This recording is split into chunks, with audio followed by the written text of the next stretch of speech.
Hey guys, kinggath here, and in this guide we're going to go over captives and civilians.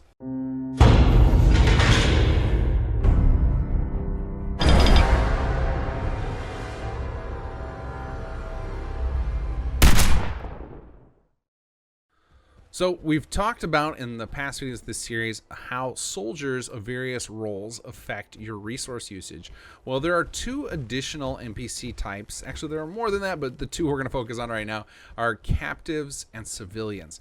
And in the front of me, you'll see that I have two civilians. These actually were supposed to be captives based on the attack run that I did for this, but I think it's due to the catch we have for unique NPCs, because the NPCs that are in Ten Pines Bluff, even though they're called Settler, are actually flagged as unique NPCs, and we have special conditioning set up to just try and mess with those to the bare minimum so that we don't break anything. So that's likely why they got tagged as civilians instead of captives, even though I ran the assault as a captive. So if you run into that same issue, that's probably why. If they're getting flagged incorrectly, it's likely just due to the fact that they're unique NPCs. They are not capable of being flagged as captives traditionally. Anyway, so captives and civilians have a similar configuration in that they don't impact your wage and equipment requirements, but they do still require rations. So when you acquire a bunch of new NPCs, whether it be captives or civilians, you're going to see that your ration requirements are going to suddenly shoot up, but your others will not. And this was done as a way to give a tax to it of some sort, so that you couldn't just collect masses and masses of extra NPCs, to where it was actually more beneficial to have non-soldiers. We wanted it to actually still require some determination. You actually have to figure out what you want to do for your resources. It's still of more value, because having to only use 10 resources as opposed to 30 for something like a warrior is very, very valuable, especially when you consider that vassals outproduce your outposts. So there's still a lot of value to having civilians and captives. Now, the difference between civilians and captives is that captives only require half the rations of civilians. So they only require 5 rations instead of 10. And now I'm mentioning specific numbers, but I have mentioned in videos past that I try not to do that often, mostly because we tweak those numbers periodically, and I don't want these videos to be out there and just seeming like law. In reality, you should always, even for these numbers I'm mentioning now, the 10 and 5, you should always check the wiki to see the latest information in case we've updated in a patch.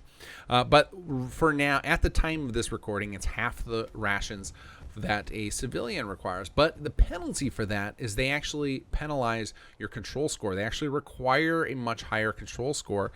Currently, it's 20 points worth of control, which isn't a lot when you get into the actual numbers behind the scene. But again, go check the wiki. But basically, you're requiring to have a bigger guard presence or warrior presence at a settlement with a lot of captives. This is we're just trying to emulate what it would be realistically. So the positive is that you don't have to have as much food for them.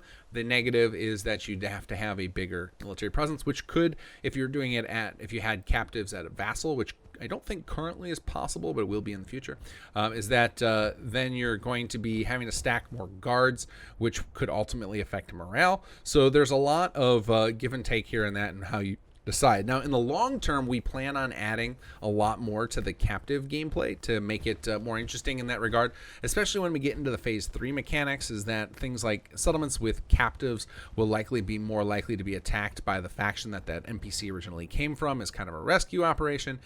You'll get things like potential deserters from your captives. So captives will be a much deeper system in the future, but currently it's as simple as those numbers. They require half rations in exchange for requiring more control via warrior guards or patrols. So that's effectively how they work. Otherwise, they're just normal NPCs. They can work things, they can work plots and produce resources for you, just like your soldiers can. But these cannot change roles. So you cannot go up to a settler. So you see there's no manage menu. I can't go up to somebody that's flagged as a civilian or captive and change them to something else. There are no other roles. That's just their permanent lot in life. And I mentioned there are other NPC types that we haven't covered yet, like leaders. And a lot of those types generally follow the same rules as civilians, in that they only require food. They don't require equipment and rations. If something changes in the future, we will update and make additional videos to cover those specific NPCs as they're necessary. We will definitely be covering one of the types of leaders, which are commanders, in a future video.